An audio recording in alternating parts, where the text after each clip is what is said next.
Hello, Andrew Dunkley here, the host of Astronomy Daily. Thanks for joining us, where we take a daily look at what's happening in astronomy and space science. And our AI sleuth reporter is Halley. Hi, Halley. What have you been up to?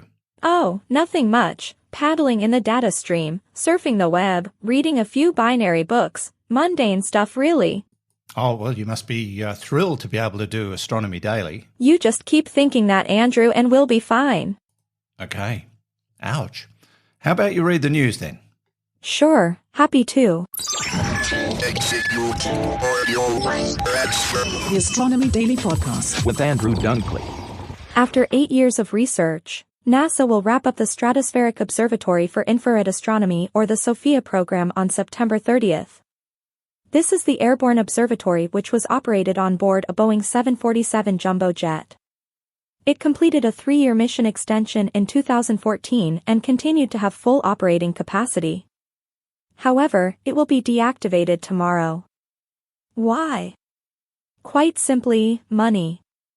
SOPHIA's annual operations budget is the second most expensive mission in astrophysics, yet the science productivity of the mission is not comparable with other large science missions, according to officials responsible for NASA's allocations in the 2023 budget request. So, the much-loved aerial observatory ends its tenure tomorrow. While satellite technology is seen as a handy tool for telecommunications and the military, another group is keen to get involved. The agricultural sector is looking to space to help with sustainability.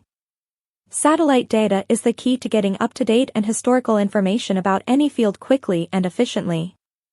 EOS Data Analytics has years of experience in the satellite industry, building software products, delivering AI-enabled satellite analytics, and developing custom solutions for over 20 business sectors, including agriculture.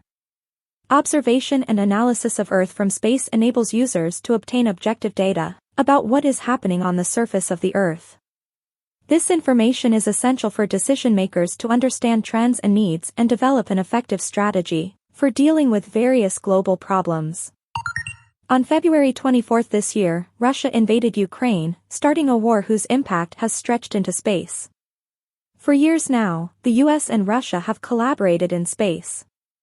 From the 1975 Apollo-Soyuz test project, which took place mid-Cold War, to the continued partnership in the International Space Station program, the two nations have worked together in space amidst political upheaval on Earth. But Russia's invasion of Ukraine has sparked backlash among Russia's space agency partners and is challenging that cooperative spirit.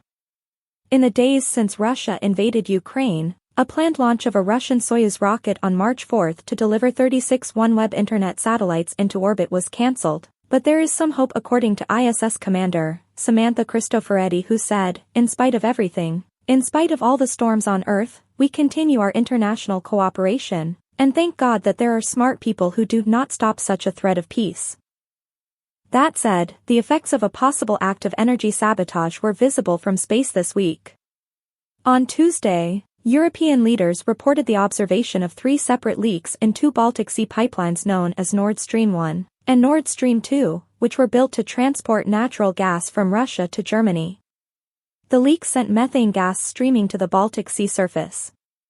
It is unclear at the moment who is responsible for the explosions and what they were intended to accomplish. And that's the latest news, Andrew. Thank you, Halley. We'll check in with you before we finish up today.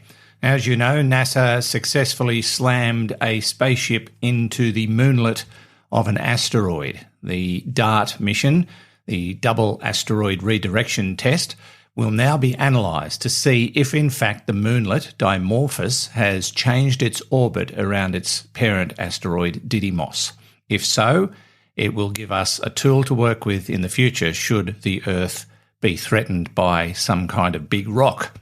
And we've known that it can be pretty devastating from things that have happened in the deep, dark past, and even more recently with that explosion over Chelyabinsk, which was only a small rock in comparison. Well, we were very lucky to have one of our listeners at NASA during the countdown to that particular mission. Her name is Marie-Claire Mercier, and she talked to me and Professor Fred Watson on Space Nuts about what she saw. Basically, it's kind of like watching a real live Armageddon movie, uh, unfolding right in front of me.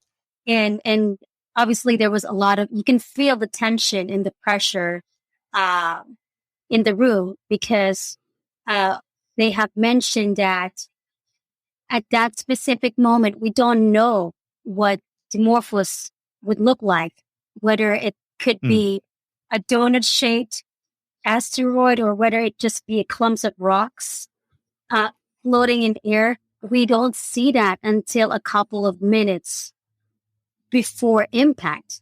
So it was really like heart-wrenching to say until the final couple of minutes when the Draco camera was already showing at least that it's actually a denser, solid target that we it almost looks spherical to me. It almost had a uniform shape about it. Yes. So they even actually mentioned that we could actually miss the target. So that was also in everybody's, thinking that it could be a hit or miss.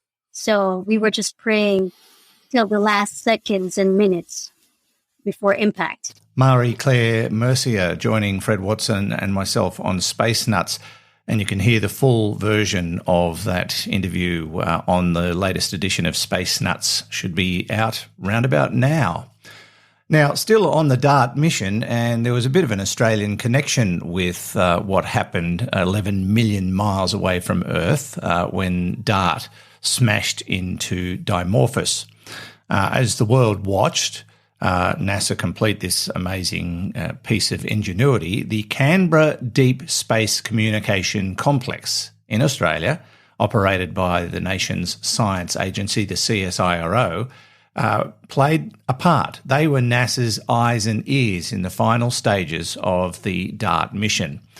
The CDSCC received incoming signals from the Lycia Cube, an Italian nano-satellite, which actually followed the DART mission right up to the crucial moment, took pictures of the collision, and it provided images of the test. So it was really fantastic that Australia could be involved in such a momentous occasion, just like they were with the Parkes Radio Telescope and its crucial role in giving us pictures and audio from the 1969 moon landing of Apollo 11. The Astronomy Daily Podcast with Andrew Dunkley. And while we're discussing Australia's achievements in space, how about this one? SmartSat Cooperative Research Centre has announced that the hyperspectral imaging camera, known as Hyperscout 2 flight model instrument, will be on board the South Australia State Satellite, and it's now ready to be integrated into a spacecraft. Now, Hyperscout 2 will be launched into space on board the satellite Cassini, a 6U CubeSat, part of the South Australia Space Services mission. And that'll provide critical data to the government and non-government agencies, and the launch of the satellite is part of the South Australia Space Sector Strategy 2030 and is Australia's first state-based satellite. And Hyperscout 2 is a 3-in-1 instrument that combines hyperspectral and thermal imaging with high-level data processing. Last but not least, we've spoken many times about the asteroid or asteroids that killed off the dinosaurs, the one that created the Chicxulub crater in the Gulf of Mexico and the other one that they've discovered off South Africa, perhaps two asteroids that contributed to the demise of those amazing lizard creatures in our deep, dark past. Well, there now seems to be data that correlates with that particular event. Asteroid impacts on the moon millions of years ago seem to correspond with large space rock strikes on Earth, including those that wiped out the dinosaurs. The findings have been revealed that major impacts during Earth's prehistory were not isolated events. Instead, asteroid strikes were accompanied by a series of smaller hits here and on the moon, the surface being littered with thousands and thousands of craters. The research could help astronomers better understand the dynamics of the inner solar system and help in calculating the likelihood that our planet will be struck by potentially devastating massive rocks in the future. Let's hope not, but everything we can learn like this and the DART mission is going to give us the potential to ward off any future threat. Well, that brings us to the close of another show. What are you going to do with the rest of your day, Halley? Oh, I don't know. Probably kick back and watch reruns of my favorite Martian and enjoy a packet of chips. Oh, salt and vinegar? No, silicone, of course. I should have guessed. All right. Thanks, Halley. See you soon. Bye. And from me, Andrew Dunkley, thanks for listening. And don't forget to visit our website, spacenuts.io, where you can catch up with all these stories on the Astronomy Daily tab. And while you're there, check everything else out, the latest edition of Space Nuts coming up very, very soon. And please leave your reviews on your favourite podcasting platform. Until next time, this is Andrew Dunkley for Astronomy Daily. The Astronomy Daily Podcast with Andrew Dunkley.